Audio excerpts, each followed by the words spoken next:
Hej! Idag tänkte jag berätta lite om mitt andra jobb som relationscoach. I dagens avsnitt kommer jag att blanda hastigheterna, så vi kommer att börja långsamt. Sen kommer jag att prata lite snabbare och sen mot slutet kommer jag att prata helt normalt. Så, för att berätta hur och varför jag blev relationscoach behöver vi gå tillbaka ungefär 8-9 år bak i tiden. För ungefär 9 år sedan träffade jag min sambo och för ungefär 8,5 år sedan så blev vi tillsammans. Det här var och är fortfarande min första riktiga relation. Så jag hade inte så mycket erfarenhet. Jag visste inte så mycket om mig själv i en relation och allt var väldigt nytt för mig. Det visade sig ganska snart att jag hade mycket problem med ångest, oro och svartsjuka i relationen. Jag hade katastroftankar hela tiden. Jag trodde att min pojkvän skulle vara otrogen mot mig, skulle ljuga för mig eller skulle bli kär i någon annan. Jag mådde väldigt dåligt under en väldigt lång period. Och det var väldigt svårt att hitta en lösning på det här problemet. Det första jag försökte med var ju att få min partner att ändra på sig. Jag trodde att om min partner slutar göra de här sakerna som triggar mig, då borde jag ju må bättre. Eller hur? Och min partner försökte hjälpa till, försökte göra saker så att jag skulle må bättre. Men det funkade inte. För oavsett vad min partner gör eller inte gör så kan min hjärna hitta på vad som helst och ge mig ångest, oro och svartsjuka. Så det är inget som min partner kan lösa åt mig. Nu kommer jag att prata lite snabbare. Så, det jag ville göra var att jag ville må bättre. Och eftersom jag visste att min partner gör egentligen inget fel. Min partner är inte en dålig person. Min partner är inte respektlös. Min partner gör inte saker som inte är okej. Utan det är bara min hjärna och mina känslor som får ångest, har problem med svartsjuka och så vidare. Så jag började inse att det här är nog ett problem som jag måste lösa på egen hand. Så då började jag söka svar på varför är jag så här och hur ska jag bli bättre. De vanligaste svaren var: börja älska dig själv mer, så löser det sig. Jaha, vad betyder det då? Hur börjar man älska sig själv mer? Vad betyder det att jobba på sin självkänsla? Jag förstod inte hur jag skulle göra det. Det var inte konkret nog för mig. Sen så testade jag också att sluta med mina p-piller. Jag slutade med hormoner. Jag började med andra preventivmedel. För jag tänkte, det kanske är hormonerna som gör att jag är lite galen. Funkade inte. Sen tänkte jag att jag kanske har problem med min sköldkörtel. Jag har hört att när man har en sjukdom relaterad till sin sköldkörtel så kan man bli lite extra arg, aggressiv och lite galen. Nej, jag hade ingen sjukdom.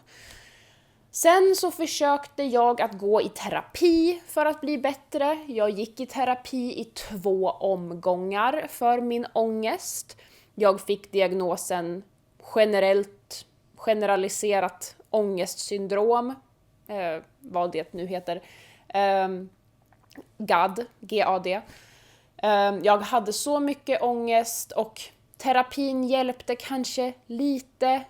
Jag fick bättre förståelse för stress, hur stress påverkar min hjärna.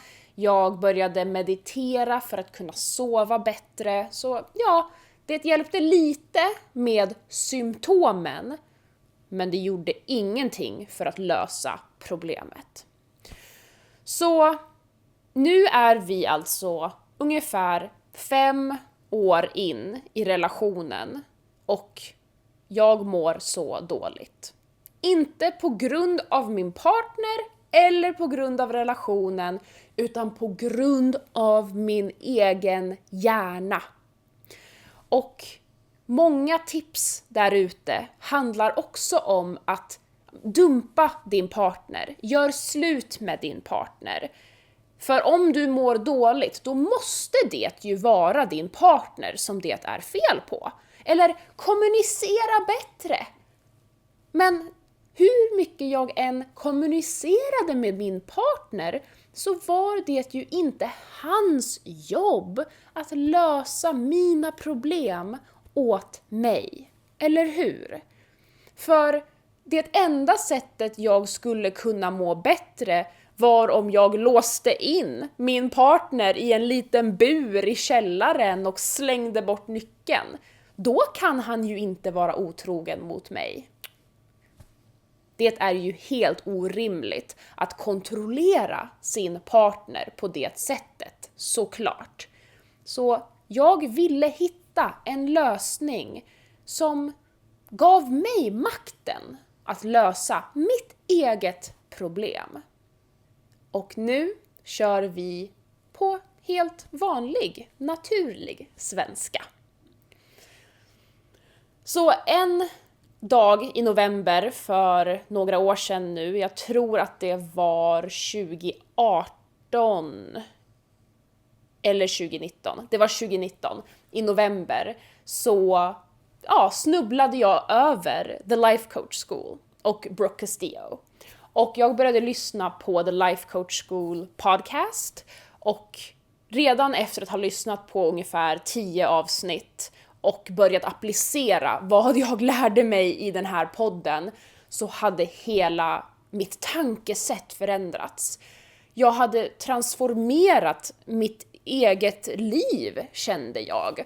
Och jag kände att nu har jag äntligen hittat en lösning där jag har makten. Där jag är fullt 100% ansvarig för att må bra i mitt liv och i min relation. Och jag var så lycklig över att äntligen ha hittat en metod som funkar för mig. För den kanske inte resonerar med alla, men för mig var det spot on. Jag är väldigt analyserande, logisk. Jag vill att saker ska vara tydliga och logiska för att jag ska kunna ta till mig dem ordentligt. Och den här metoden, den här coachingmetoden, den gav mig precis vad jag hade letat efter. Så då, under den perioden, jag hade varit i en depression ett tag innan. Jag tyckte inte om mitt jobb som YouTuber längre. Några av er kanske kommer ihåg den här tiden. Jag mådde inte alls bra. Och jag var redo för något nytt. Så ja, det var då jag bestämde mig för att jag ska nog bli coach istället.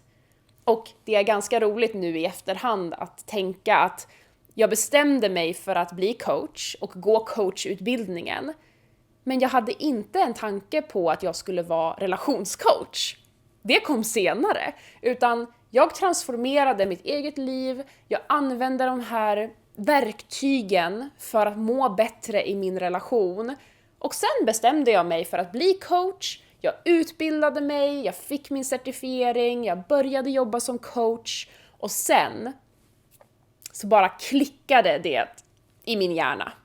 Jag insåg att jag måste ju hjälpa andra flickvänner som precis som jag är i en bra relation men mår dåligt. För det finns hjälp för flickvänner som är i dåliga relationer. Det finns hjälp för flickvänner som bara generellt mår dåligt. Men det var just den här kombinationen av min partner är bra. Jag vill vara med min partner. Min partner gör inget fel, men jag mår så dåligt. Och jag vill kunna lösa det här problemet på egen hand.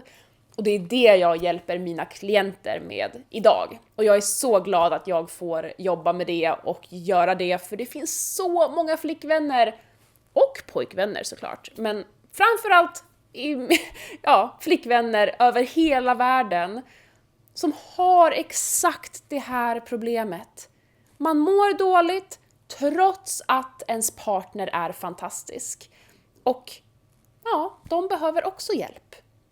Så det var därför det var så jag blev relationscoach helt enkelt. Att jag löste ett problem som jag hade kämpat med i 5-6 år av min relation. Jag löste problemet, jag hittade en metod som verkligen funkade. Jag utbildade mig inom den metoden och nu får jag hjälpa andra flickvänner som har samma problem som jag hade. Och det är väldigt, väldigt roligt. Och som grädden på moset så ska jag få göra ett TEDx-talk i Mariehamn på Åland nu på söndag faktiskt. Om just det jag jobbar med.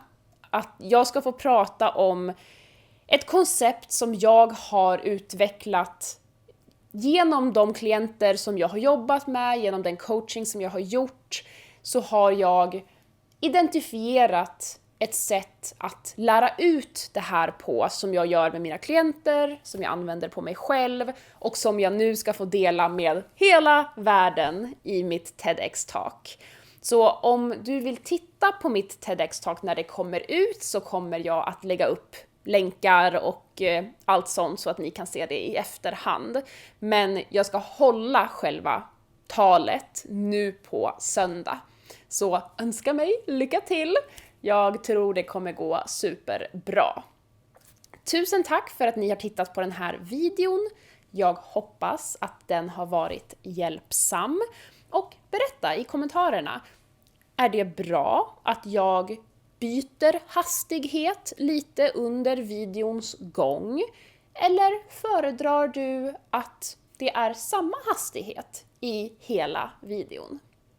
Vi ses igen i nästa video och glöm inte, gå med i Patreon om du vill ha mer videor och mer podcastavsnitt att lyssna på för att öva din svenska och följ Slow Swedish på Instagram.